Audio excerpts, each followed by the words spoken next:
자, 우리 본격적으로 우리 웨스트민스터 신앙고백서 소기를 문답 2부를 시작하도록 할 텐데요.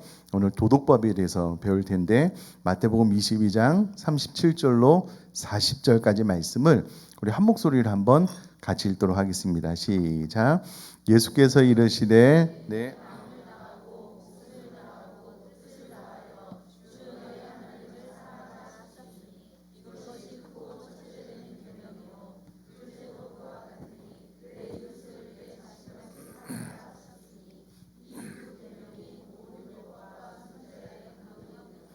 아멘.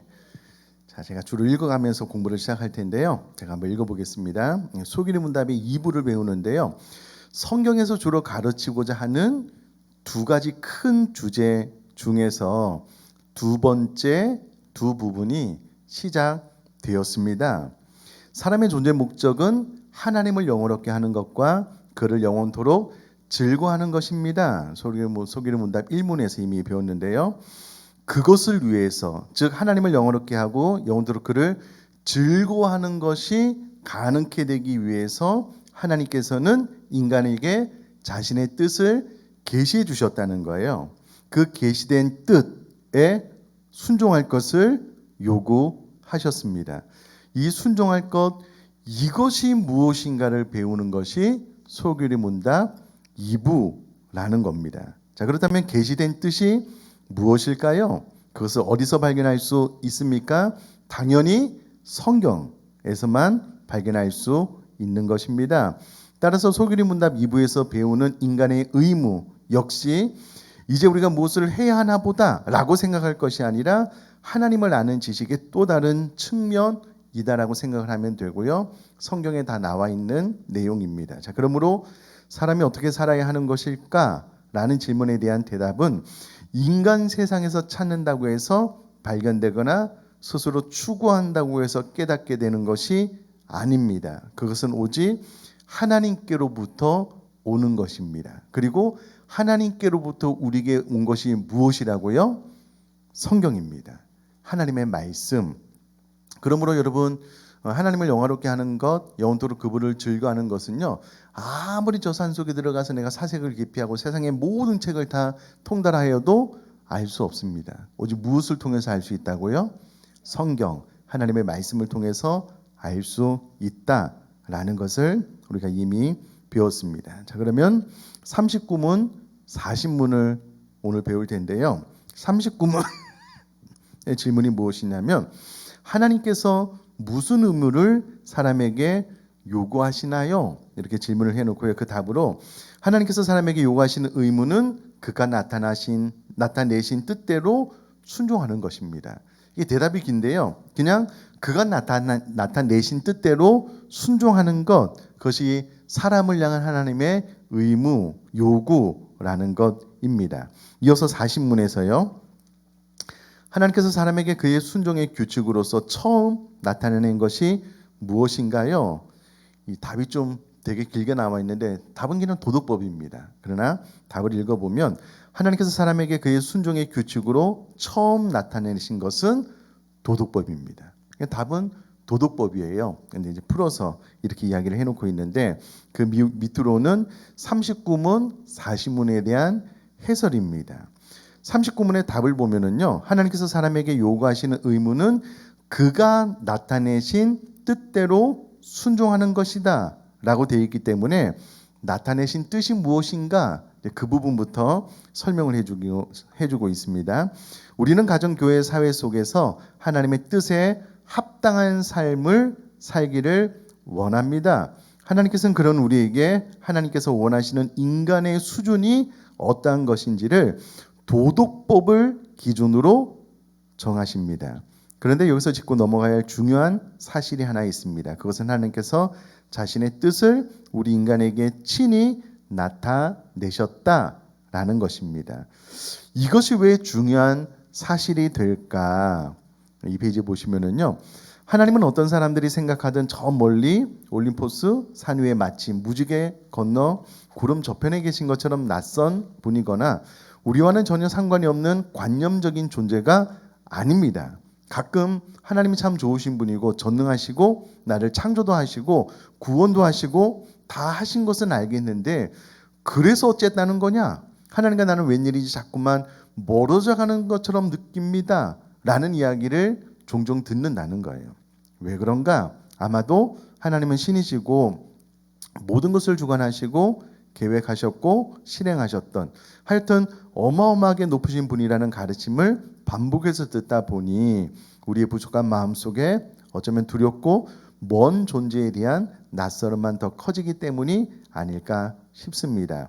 그러나 오늘 십계명을 통해 만나는 하나님은 우리와 상관없이 계시는 그런 낯선 분이 아닙니다. 나에게 다가오셔서 속삭이시고 작은 소리로 속삭이시고 순종을 요구하십니다. 그 순종을 요구하실 때 다른 피조물에게 하듯 로봇에게 프로그래밍 하듯 하지 않고 마치 우리를 하나님과 대등한 존재인 것처럼 아주 중요합니다. 인격체로 대하셔서 인격적으로 순종할 도덕법을 주셨습니다.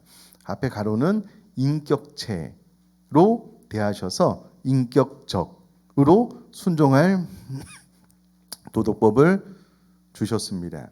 우리를 그렇게 대해 주시는 것입니다. 지극히 높으신 하나님이 피조물에 불과한 우리에게 다가오시고 말씀을 건네신다는 그것 자체가 우리에게는 감사의 시작이 되는 것입니다. 계속해서 순종의 법칙으로 주신 것이 도덕법인데 이제 하나님께서 순종의 법칙으로 주신 도덕법의 실제 내용이 무엇인지 생각해 보겠습니다. 도덕법은 하나님의 뜻이 선언된 것이라고 했습니다. 그 도덕법은 우리의 영혼과 몸, 즉 온 사람에 대하여 모든 의무를 온전히 이행하도록 지시하고 있으며 우리는 거기 밀접하게 매여 있습니다. 도덕법은 하나님의 뜻이 선언된 것이고요.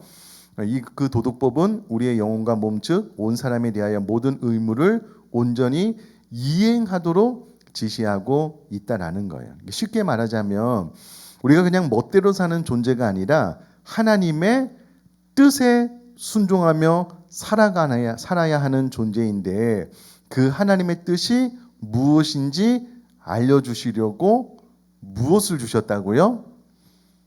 네, 구체적으로 도덕법을 주셨다는 거예요. 그래야 우리가 하나님의 뜻대로 살 수 있기 때문입니다. 도덕법대로 생각하고 도덕법대로 행동하며 사는 것입니다. 그것이 하나님께 올바르게 순종하는 삶이며 그것이 사람이 살아가는 도리입니다. 그래서 도덕법을 순종의 규칙이라 말하는 것입니다. 그러니까 우리가 하나님의 뜻대로 살아가기 위해서 하나님의 뜻대로 살아가는 방법을 알려주기 위해서 하나님께서 우리에게 주신 것이 무엇이라고요? 도덕법이라는 거예요. 도덕법이 우리의 삶의 기준이 되고요. 도덕법대로 생각하고 도덕법대로 행동하며 살 것을 우리에게 요구하셨다라는 거예요. 자, 그런데 이것도 중요한데요. 그렇다면 진정한 의미에서 순종이란 어떤 것일까요? 일부에서 여러 번 반복해서 공부한 내용인데요. 순종의 모범을 아주 제대로 보여주신 분이 계신데 누구라고요? 그리스도 예수님입니다. 그런데 그 예수 그리스도께서 보여주신 순종의 가장 큰 가치는 바로 무엇이었다고요? 사랑이었다고 일부에서 배웠던 것들을 기억하시면 좋겠습니다. 그러므로 하나님께서 친히 우리에게 그분의 뜻을 나타내시며 도덕법을 규칙으로 주셔서 그분께 순종하게 하신 것은 어쩌면 마치 우리에게 서로 사랑하자고 부르시는 것이라 말할 수 있겠습니다. 자, 이게 중요합니다. 하나님께서 우리에게 도덕법을 주실 때에 그것은 마치 우리에게 서로 무엇하자고 부르시는 것이라고요? 사랑하자라고 부르시는 것이다 라고 할 수 있다라는 겁니다. 3페이지 보시면은요. 진정한 사랑의 특징인 마음으로 기꺼이 따르는 그런 순종을 요구하시는 것입니다. 인간의 요구하시는 의무가 뭘 좀 해달라거나 뭔가를 이루어내거나 어떤 일에 열매를 내어라 이런 것들이 아니고요. 하나님을 사랑하라는 것이다 라는 것을 기억할 필요가 있습니다. 이렇듯 하나님은 당신의 나타내신 모든 뜻을 통하여 하나님을 사랑하라고 요구하십니다. 특별히 참되고 유일하신 우리 하나님을 알아가고 인정해 나가는 것이 그러한 사랑의 시작입니다. 저를 한번 봐주시면은요, 도덕법은 결국 십계명입니다. 십계명을 생각할 때 우리는 율법을 생각을 하는 거예요. 그래서 이것을 지키는데 뭔가 좀 딱딱하고 지키지 않으면 하나님 앞에 뭐 벼락 맞을 듯한 느낌을 갖는데요. 도덕법의 핵심이 무엇이라고요? 하나님을 사랑하자는 거예요. 그리고 이 사랑을 자원하는 마음으로 기쁜 마음으로 하라라는 것이 도덕법의 핵심입니다. 근데 이제 우리는 생각을 좀 해석을 잘못하다 보니까 도덕법을 마치 하나님께서 우리를 무슨 뭐 속박하는 것처럼 느끼는데, 그렇지 않고 도덕법을 주신 핵심적인 것은 사실 하나님을 사랑하는 것과 사람을 사랑하는 겁니다. 그리고 이것을 즐거운 마음으로 기쁜 마음으로 순종했으면 좋겠다라는 것이 핵심이다라는 것을 꼭 잘 기억하시면 좋겠습니다. 자, 계속해서 또한 41문에서 배우겠지만 이 도덕법이 성경을 통해 우리에게 율법이라는 형식으로 다양하게 표현되었으며, 특히 매우 압축적으로 요약 설명된 것이 바로 우리가 잘 아는 무엇이라고요? 십계명입니다. 그래서 이제 배우게 될 십계명 핵심 주제 또한 주 우리 하나님을 사랑하라는 것입니다. 하나님을 진정으로 사랑하고 따름으로써 그분을 경배하고 영어롭게 하기를 요구하시되 자세한 방법들까지도 소개해 주셨는데, 그 방법들이 성경에 친절하게 소개되었으며 특히 어디에요? 십계명에 요약되어 있는 것입니다. 그러므로 도덕법의 핵심 사상은 하나님과 이웃에 대한 전인격적인 사랑을 요구하는 것이라고 말할 수 있습니다. 예수님께서 율법사의 시험에 대답하실 때 설명하셨던 바로 그 내용인데요. 마태복음 22장 37절로 40절까지 같이 읽겠습니다. 시작.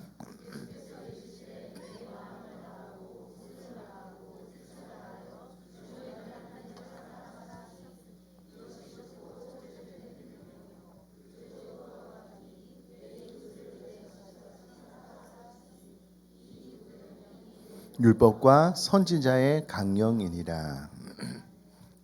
그러므로 여러분, 십계명의 핵심은 하나님 사랑, 이웃 사랑입니다. 더도 덜도 아닙니다. 하나님을 사랑하자, 이웃을 사랑하자, 이것이 십계명의 핵심이다라는 겁니다. 자, 계속해서 계명을 지킨다는 것은 하기 싫어서 억지로 하거나 짐이 되거나 응당 치러야 할 대가와 같은 그런 의미에서의 지킨다는 수준과는 차원이 다른 것입니다. 이 설명이 저는 개인적으로 참 중요한 것 같아요. 십계명을 지킨다라고 했을 때에 하기 싫은데 억지로 지켜야 되나? 이것은 나에게 무거운 짐이 되는데 응당 치러야 될 대가와 같은 그런 의미에서 십계명을 지킨다는 수준과는 차원이 다른 것이다라는 거예요. 하나님께서 성경 전체를 통해 늘 백성들에게 이야기하시던 말씀, 때로는 가슴을 치시는 듯한 표현을 사용하시면서 돌아오라 돌아오라, 사랑한다 사랑한다, 사랑하라 사랑하라 말씀하셨던 그 마음이 어떤 것이었는지를 어렴풋이라도 느껴야 하겠습니다. 하나님을 그렇게 사랑하시며 교회도 그렇게 다니시기를 원하십니다. 사랑해서 하시기를 바랍니다. 이익을 계산하거나 자기 만족을 위하거나 누구에게 보이기 위해서 하나님을 찾고 교회를 찾지 마시기 바랍니다. 그것은 하나님을 사랑하는 것도 그분의 뜻을 따르는 것도 아닙니다. 자, 우리 시편 119편 47절 48절 읽겠습니다. 시작.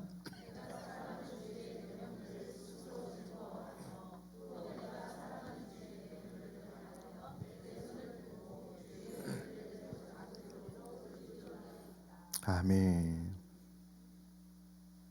내가 사랑하는 주의 계명들을 스스로 어떻게 하면서요? 즐거워하며. 하나님의 계명을 순종하는 것을 즐거워하는 거예요. 이게 즐거운 거예요. 다른 말로 즐기는 겁니다. 근데 이것이 하나님을 사랑하는 마음 없이 율법으로 가게 되면은요, 구속한다라고 느껴요. 이 율법이 나의 자유를 빼앗는다라고 느껴요. 그러나 그렇지 않습니다. 율법을 지키는 것은 오히려 스스로 즐거워하는 마음으로 지키는 것이 하나님의 뜻을 이루는 것이고요. 또 내가 사랑하는 주의 계명들을 향하여, 주의 계명들을 어떻게 한다고요? 사랑한대요. 내 손을 들고 주의 율례들을 작은 소리로 읊조리다라고 고백을 하고 있습니다. 그럼 저를 한번 보시면은요, 그럴 때가 있어요. 신앙생활을 출발하고 이제 막 믿음이 자랄 때는 왜 주일을 1년 52주 있는데 그거를 다 지켜야 될까? 한두 번은 빠지면 안 될까? 노는 게 더 좋은데 마음에 갈등이 일어날 때가 있어요. 그러다가 하나님이 너무 두려워가지고 야 내가 좀 한 번쯤은 빠지고 좀 놀러 가고 싶은데 하나님이 무서워서 억지로 나오는 그런 단계가 있을 때가 있는 것 같아요. 근데 여러분 제가 봤을 때 이제 수요일 날 나오시는 분들은 그 갈등을 뛰어넘은 지 오래되셨죠? 그런 갈등을 하는 것이 아니라 의례 주일날 교회 나와야 된다는 건 아시잖아요. 근데 여기서 이제 더 나가야 될 것이 무엇이냐면 주일을 기대하는 거예요. 기다리는 거예요. 뿐만 아니라 주일을 지낼 때에 하나님 앞에 예배하고 봉사하는 모든 시간들이 너무 즐겁고 행복한 거예요. 주님을 위한 시간이거든요. 물론 사람이기 때문에 우리 사람이 영혼이 육체 안에 있기 때문에 육체가 힘들면 좀 짜증날 수도 있어요. 그러나 이제 그것은 가끔 있는 일이고요. 근본적으로 우리가 하나님을 찾고 구하고 예배하는 모든 시간들은 하나님께서 이 땅에 있을 때 저 천국을 맛보라고 우리에게 주신 복을 누리는 과정이기 때문에 주일 성수를 해라. 주일날 예배 꼭 참석해라. 이게 율법적으로 다가오는 것이 아니라 당연한 복, 당연한 기쁨으로 받아들이는 것이 하나님께서 우리에게 원하시는 즐겨 순종하는 것이다라는 거예요. 그럼 교회 다니는 사람 앞에 목사가 하는 제일 비참한 설교 중에 하나가 뭔지 아셔요? 주일 성수 하라고 윽박 지르는 거예요. 하나님께서 우리에게 축복으로 주일 성수를 주셨는데 주일 성수 안 하면 얻어 터져요.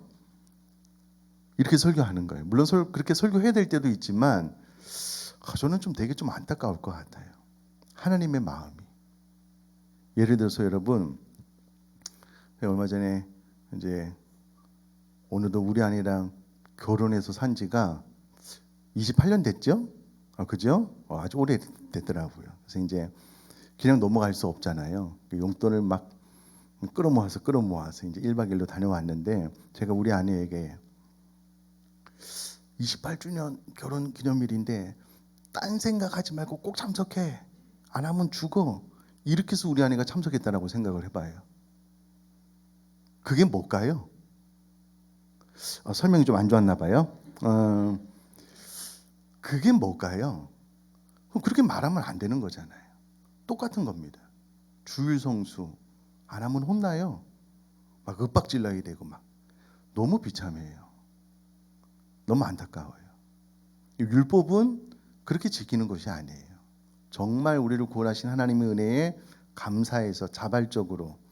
여러분 저 북한이나 무슬림 이 기독교 핍박 국가에서는요 진짜 그래요. 지하에서 예배하다가요 이 포크레인으로 공사하다가 지하에서 예배하는 지하성도를 발견한 거예요.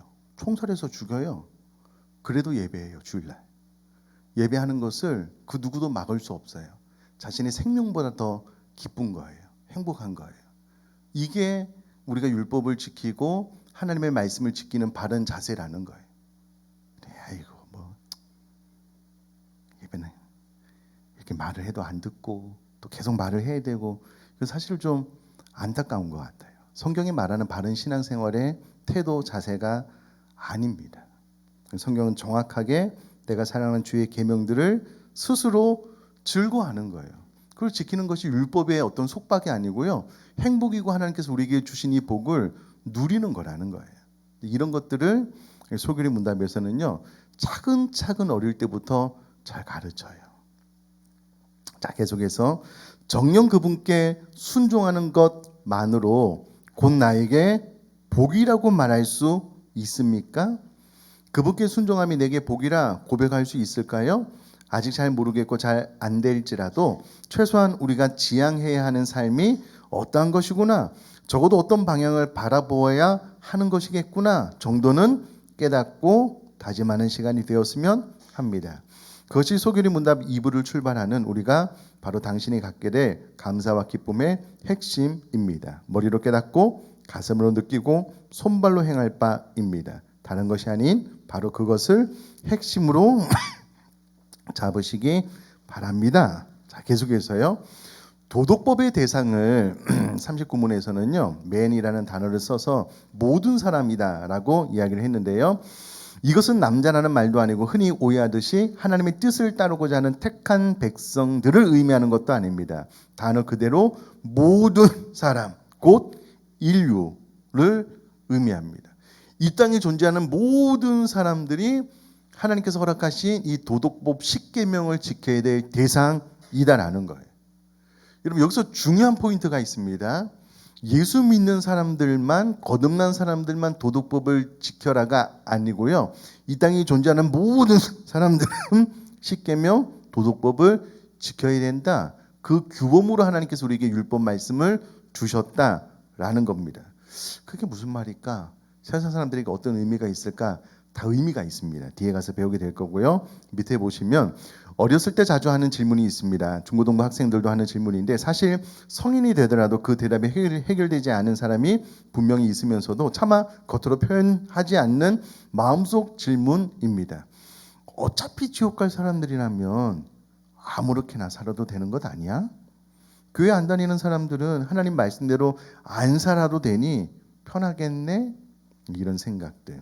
그러나 영원한 도덕법의 성격을 알면 그렇게 말할 수 없습니다. 자, 도덕법은 첫째, 온 인류에게 주신 것이며, 둘째, 포괄적이고 절대적인 개념이며, 셋째, 영영토록 변함이 없는 것입니다. 왜냐하면 도덕법은 하나님의 뜻이 표현된 것이라고 했기 때문입니다. 하나님 그분이 영원한 분이시며 변함이 없으시며 만물의 주인이심으로 그분의 뜻이 표현된 도덕법도 마찬가지 속성을 가질 수밖에 없는 것입니다. 즉 누군가 천국에 가든 지옥에 가든 그가 지켜야 할 것은 지켜야 된다는 말입니다. 받아들이는 입장에서 거부할 수는 있겠고 애써 무시할 수 있을지는 몰라도 그렇다고 진실 자체가 부정될 수는 없는 것입니다. 마치 손으로 해를 가려놓고는 해가 없다고 말하는 것과 같은 어리석음이 되지 않도록 해야 합니다. 도덕법은 모든 사람에게 분명하게 요구되는 것이며 지금도 변함없이 요구되고 있습니다. 자, 이제 이 부분을 이제 심화학습, 좀 더 깊이 공부하는 겁니다. 제가 예전에 배웠던 그 웨스트민스터 소결의 문답 해설서에는요, 이와 같은 심화학습이 없어요. 깊은 해석이 없어요. 그래서 이 저자가 참 탁월한 것 같아요. 자, 심화학습인데요. 계속 보겠습니다. 믿지 않은 사람들에게도 도덕법이 쓸모 있나요? 어차피 하나님을 안 믿는 사람들은 하나님의 말씀을 듣지 않을 텐데 왜 모든 사람에게 도덕법이 주어지는 건가요? 자, 타락 후에는 아무도 도덕법에 의해 의와 생명에 이를 수 없습니다. 그러나 도덕법은 모든 사람에게 중요한 역할을 합니다. 다음 세 가지 사람들로 각각 나눠서 설명해 보기로 합시다. 첫 번째, 모든 사람인데요. 도덕법은 모든 사람들에게 하나님이 어떤 분이신지를 알려줌과 동시에 그분의 피조물이라면 당연히 하나님의 거룩함에 어울리도록 지켜 행하여야 할 의무를 알려줍니다. 도덕법 10계명이 그렇다는 거예요. 그러나 한편으로는 그들이 그 거룩함에, 도덕법을 통해서 알게 된 하나님의 높은 수준의 거룩함에 얼마나 어울리지 않는 상태인가를 깨닫고 그 의무들을 지키는 데는 또 얼마나 무능한지를 보게 하시며, 자신의 힘으로 이 도덕법을 지킬 수 없거든요. 무능한지를 보게 하시며 자신의 마음과 생활과 언행의 모든 더러운 죄악을 더욱 확신케 하는 역할을 합니다. 10계명에 여러분 간음하지 말라라는 명령이 있기 때문에 간음이 죄다라는 것을 알게 되는 거예요. 마음과 생활과 언행의 모든 더러운 죄악을 더욱 확신케 하는 역할을 십계명이 한다라는 거예요. 계속해서 그래서 그들로 하여금 겸손케 만들고 스스로의 힘으로는 결코 대안이 없음을 깨닫게 해서 그리스도와 그의 완전한 순종의 필요성을 더더욱 명백히 깨닫게 합니다. 이것이 도덕법이 하는 일입니다. 십계명이. 근데 실제로 이것이 거듭나지 않은 사람들에게 일어날 확률은 극히 드물겠죠. 그러나 도덕법 자체가 이런 역할을 하는 것은 분명합니다. 그런데 어느 날 성령이 모든 사람들에게 임할 때에 지금 우리가 읽은 이 내용이 정확하게 마음속에 다 깨달아지는 거예요. 그래서 도덕법이 이와 같은 역할을 모든 사람들에게 한다라는 거예요. 계속해서요. 하나님의 흠없고 고결한 도덕법을 통해 모든 인류는 마치 밝은 빛 속에서 거울에 비추어 보는 듯 자신의 비참함을 적나라하게 보게 되며 누구나 스스로는 답이 없다는 것을 알고 신을 찾는 마음, 종교심을 갖게 합니다. 잠깐만 저를 봐주시면은요. 여러분 하나님께서 우리 사람을 창조하실 때에 우리 안에 신의식을 넣어주셨어요. 신에 대한 갈망. 왜냐하면 우리는 하나님의 형상대로 지어졌기 때문에 이 땅에 존재하는 모든 사람들은 그 안에서 신을 찾게 되어져 있어요. 신을 의식하는 삶을 살게 되어져 있습니다. 그래서 여러분 지금 전 세계를 살고 있는 모든 민족, 모든 족속, 심지어는 지금도 식인종이 있잖아요. 그 모든 족속 안으로, 부족 안으로 들어가 보면은요, 그것이 무엇이 됐든 희한하게도 그들 안에 어떤 신을 섬기고 있다는 것을 알 수 있어요. 어떤 종교를 가지고 있어요. 100%는 다 아니지만 대부분 가지고 있습니다. 그런데 그것이 하나님인지 잘 알지 못하기 때문에 뭐 뱀을 섬기든 곰을 섬기든 태양을 섬기든 뭐 희한한 것을 섬기고 있긴 하지만 보편적으로 나타나는 특징은 사람이 어떤 신을 섬기고 있다는 거예요. 그게 왜 그렇게 되냐면 우리가 하나님의 형상대로 지어졌고요. 우리는 하나님으로 말미암지 않고는 채워지지 않는 빈 공간을 가지고 있기 때문에 늘 신에 대한 갈망, 신의식을 가지고 있어요. 그래서 늘 신을 찾게 되어져 있는데 신을 찾는 마음, 종교심을 하나님께서 이미 허락해 주셨다라는 거예요. 근데 이제 도덕법을 접하게 될 때에 내가 하나님 앞에 어떤 죄인이지, 내가 스스로 이 도덕법을 다 완전하게 지킬 수 없구나. 그래서 또 다른 구원자가 필요하구나라는 것을 알려주는 역할로 하나님께서 도덕법을 모든 사람들에게 주셨다라는 겁니다. 계속해서요. 그리고 모든 자에게 도덕법이 주어진 덕분에 인류는 이것도 중요합니다. 모든 사람에게 하나님께서 십계명 도덕법을 주신 덕분에 인류는 그 뿌리 깊은 죄성에도 불구하고 죄가 억제되며 이 땅에 죄가 너무 관영하지만 그래도 십계명을 통해서 죄가 억제되는 효과가 있었다라는 거예요. 믿지 않는 사람들에게도 도덕과 양심이 남아 있을 수 있고 사회가 유지되며 극악무도한 상태로까지 치닫지 않게 보호된다는 거예요. 그렇게 해서 주의 백성이 세상 가운데 사는 동안 극도의 미움과 복소심과 적개심으로부터 보호받는 것입니다. 이것이 모든 자에게 특별히 적용되는 도덕법의 역할입니다.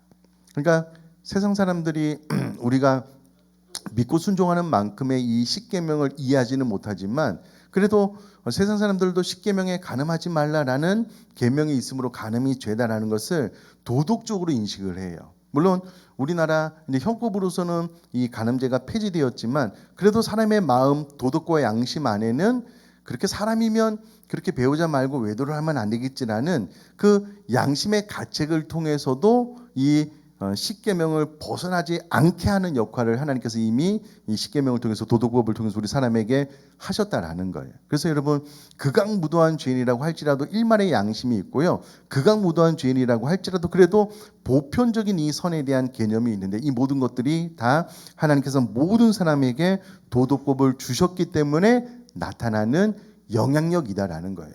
그렇기 때문에 뭐야 이 도덕법은 믿는 사람들에게만 준 거 아니냐? 교회 다니는 사람들에게만 필요한 것 아니라 그렇지 않습니다. 이 도덕법이 주어졌기 때문에 이와 같은 효과를 누리게 된다라는 겁니다. 자, 두 번째. 중생하지 못한 사람. 자, 여기서 샵 보면은요. 중생하지 못했다는 표현은 택한 택함 받지 않은 자들뿐만 아니라 택함을 받았으나 아직 우리 시간의 흐름 속에서 볼 때 거듭나지 못한 사람들 모두를 중생하지 못한 사람들 안에 범주에 넣는다라는 거예요. 자, B번 읽어볼게요. 도덕법은 먼저 중생하지 못한 자에게 그들이 죄의 상태에 있음을 드러냄으로써 십계명으로서 알게 함으로써 그들이 저주 아래에 있도록 그리고 변명할 수 없도록 방치해 두는 역할을 합니다. 그리고 장차 올 하나님의 진노를 스스로의 힘으로는 피할 수 없음을 깨닫고 그리스도께 인도되도록 그들의 양심을 일깨우는 역할을 합니다. 즉 도덕법은 정죄함의 목적도 있지만 그리스도와 영원토록 연합될 수 있도록 안내하는 역할을 하고 있습니다. 그러니까 이와 같은 십계명의 정형화된 하나님께서 우리에게 주신 그 규칙을 볼 때에 이 규칙을 통해서 이야 내가 변명할 수 없는 이와 같은 말씀 계명을 지키지 못함으로 하나님의 저주 아래에 있구나라는 것을 깨닫게 하고요. 결국은 그와 같은 깨달음이 성령님께서 역사하실 때에 내 힘으로는 이 모든 율법을 지킬 수 없기 때문에 나의 또 다른 구원자 도우시는 성령님이 필요하구나라는 것을 알게 하는 역할을 도덕법, 율법이 한다라는 거예요. 그래서 사람에게 율법이 없으면은요, 그 죄에 대한 기준 자체가 없기 때문에 죄가 죄인지도 몰라요. 근데 도덕법이 주어졌기 때문에 내가 죄인이구나, 죄 아래에 있구나, 내가 이와 같은 계명들을 지키지 못하고 있구나라는 것을 알게 되고 결국은 그리스도와 영원토록 연합될 수 있도록 안내하는 역할을 도덕법이 십계명이 한다라는 겁니다. 자, 계속해서 중생한 사람들에게 그러면 이 도덕법 십계명은 어떤 역할을 하는가라고 했을 때요, 이들은 이제 더 이상 도덕법으로 인해 정죄당하는 일은 없습니다. 오히려 하나님께 더욱 감사하도록 하며 도덕법을 우리의 삶의 법칙, 삶의 규범이라고도 할 수 있는데 삶의 법칙으로 삼아 주의 깊게 따르게 하는 특별한 소용이 있습니다. 비록 율법이 여전히 우리 마음을 찌를지라도 그것이 우리들의 확정된 구원에 그 어떠한 영향도 줄 수 없습니다. 다시요. 그것이 우리들의 확정된 구원에 그 어떠한 영향도 줄 수 없습니다. 계속 읽어보겠습니다. 대신 우리에게 무엇인가를 더 보여주며 또한 무엇인가를 더 불러일으키는 용도로 보다 적극적으로 쓰이게 됩니다. 성경은 우리에게 그 도덕법을 완전히 지키신 그리스도의 완전한 모범을 통해 하나님의 은혜를 바라보게 함으로써 우리 삶이 감사와 찬양으로 언제나 충만케 하며 삶의 모든 영역에서 하나님의 도덕법을 소중히 따르도록 하는 것입니다. 자, 중요한 것은요, 도덕법을 우리의 무슨 법칙으로 주셨다고요? 삶의 법칙으로 주셨다고요. 그러니까 우리는 철저하게 이 하나님의 율법에 압축된 도덕법의 핵심인 십계명을 기억하고 십계명을 지키는 삶을 살아야 된다는 거예요. 살아야 된다는 거예요. 그게 우리들의 삶의 규칙인 거예요. 영원토록 변하지 않는 유일한 규칙인 겁니다. 그러므로 여러분, 내가 예수님을 믿고 따르면서도 도덕법을 십계명을 지키지 않는 것은 치명적인 오류입니다. 치명적인 오류예요. 반드시 믿고 거듭난 사람들은 십계명을 지켜야 되는데 그것이 삶의 법칙으로 못 박혀야 되는 거예요. 간혹 여러분, 저를 한번 봐주시면은요, 간혹 여러분 좀 이렇게 뭐 영적인 집회나 혹은 좀 하나님께서 우리 심령 깊은 곳을 찌를 때에 교회 성도님들 안에 하나님께서 우리 안에 있는 음행의 죄를 지적하실 때가 있어요. 제가 이제 복음학교에 가서 일주일 내내 복음을 배우거든요. 누가 뭘 하지 않아도 자신의 죄를 고백을 해요. 시킨 게 아니에요. 성령님께서 너무 강력하게 임재하셔서 나의 죄를 비추니까는요, 내 죄가 다 드러나요. 다 드러나요. 근데 여러 가지 죄를 고백하는 가운데요, 우리가 생각하는 것 이상의 많은 사람들이 음행의 죄를 지어요. 희한해요. 교회 안에서요, 우리 교회 이야기 아니에요. 오해하지 마셔요. 교회 안에서 성가대, 찬양대, 거룩한 노래로 하나님께 예배하잖아요. 그 대원들 안에서 바람이 나요. 막 청년들이 막 열심히 앞에서 막 박수 치면 찬양하는데 그 안에서 음행의 죄가 발생을 해요. 희한하죠. 우리가 이제 그만큼 연약하기도 한데 중요한 것은요. 그럼 목숨 걸고 이 십계명을 우리가 삶의 법칙으로 받지 않았기 때문에 그래요. 정말 목숨 걸고 우리는 이 십계명을 삶의 법칙으로 완전히 받아들여서 어떻게든 내가 이 하나님께서 나에게 기쁜 마음으로 순종하라고 주신 이 십계명은 지켜내야 돼요. 여러분 아멘이십니까? 진짜 아멘해야 돼요. 아멘해야 돼요. 근데 이것을 억지로가 아니라 하나님께서 무서워서가 아니고 사실 이 계명의 핵심은 하나님 사랑, 이웃 사랑이라고 하니 즐겨 순종하는 거예요. 즐거운 마음으로. 뭐 이것은 당연한 것이죠. 라고 순종하게 되는 것, 그것을 하나님께서 우리에게 원하시고 있다라는 거예요. 계속해서 이것은 아주 특별한 감사입니다. 하나님의 법을 소중하게 따르는데요. 삶의 법칙으로 따르는 것, 그것이 무엇이냐면 아주 특별한 감사라는 거예요. 여러분 가로 안에 있는 이 감사라는 표현도 중요합니다. 이게 막 하나님께서 나를 너무 좀 내 자유를 좀 박탈하시는 것 아니야? 좀 답답한데 이게 아니고요.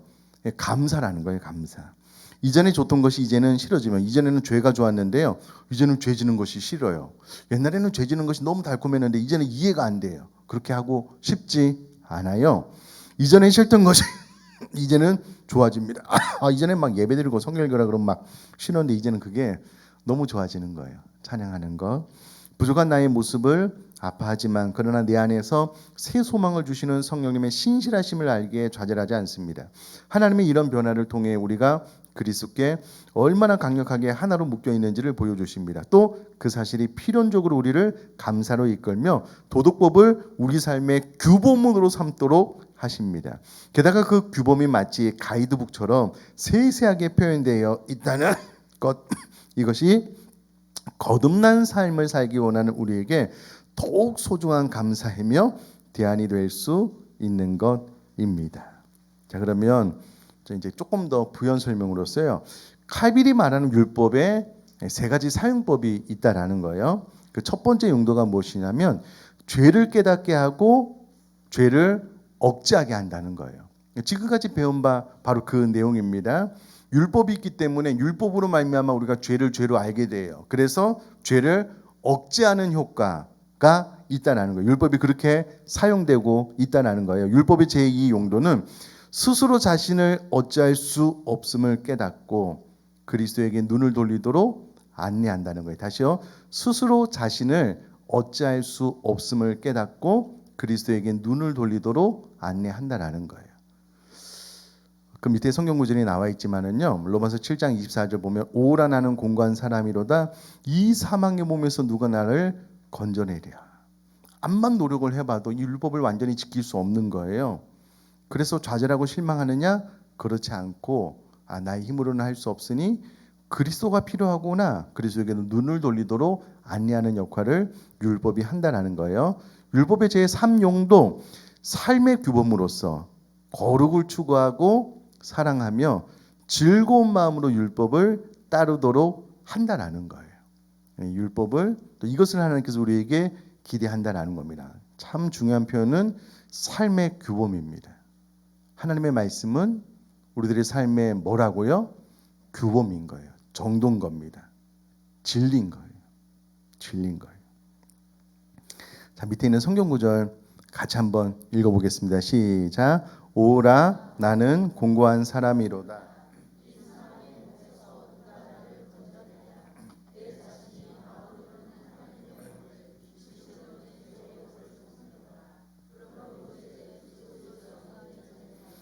결코 정죄함이 없나니 이는 그리스도 예수 안에 있는 생명의 성령의 법이 죄와 사망의 법에서 너를 해방하였습니다. 아멘. 찰스 스펄전 목사님이 이런 말씀하셨는데요. 이런 말씀입니다. 너를 겸손케 할 때까지만 죄를 생각하라. 그러나 낙심할 때까지 죄를 생각하지는 말라. 참 이 표현이 참 중요한데요. 우리가 죄를 지으면 성령께서 역사하실 때는 그 죄를 가지고 나의 부족함이 깨달아져서 하나님의 도우심을 구하게 하는 방향으로 나아갑니다. 근데 율법이 우리 안에 죄를 깨닫게 할 때에 순간 마귀가 사탄이 역사하면 낙심하게 한다라는 거예요. 그러니 너를 겸손케 할 때까지만 죄를 생각해라. 여기서 말하는 겸손은 하나님께 도우심을 구하고 회개함으로 나가는 것이고요. 그러나 낙심할 때까지 죄를 생각하지 말라는 거예요. 왜냐하면 사단이 여러분 우리가 죄를 지어서 우리 반복적으로 죄를 지어서 넘어지면은요, 우리 양심의 마음이 이렇게 이야기를 해요. 야, 네가 목사냐, 네가 집사냐, 네가 권사냐, 때려쳐라. 맨날 울고 뭐 회개하지만 뭐 하루만 지나면 또 죄지잖아. 에이, 너는 원래 그래. 이렇게 되면 낙심하는 거예요. 이렇게까지 죄를 생각하지 말라는 거예요. 그렇게 되면 사단이 이끄는 방향으로 가는 거고요. 겸손케 할 때까지 나의 죄로 나의 연약함을 깨닫고 그리스도 앞으로 나아가 하나님의 도우심을 구하게 할 수 있도록 죄를 생각하라라는 것이고요. 그것이 율법이 우리에게 주어진 용도라는 겁니다. 자, 이제 요렇게 이제 교리문답이 설명을 하고요. 다음 주에는 십계명을 배우기 전에 하나님께서 서론을 좀 이렇게 좀 장황하게 설명을 하셔요. 그래서 서론을 배우고 그 다음 주부터 십계명 가운데 1계명부터 정확한 그 의미를 배우도록 하겠습니다. 자, 이제 마무리할 텐데요. 우리 39문, 40문 질문 대답 같이 읽겠습니다. 시작. 하나님께서 무슨 의무를 하나님께서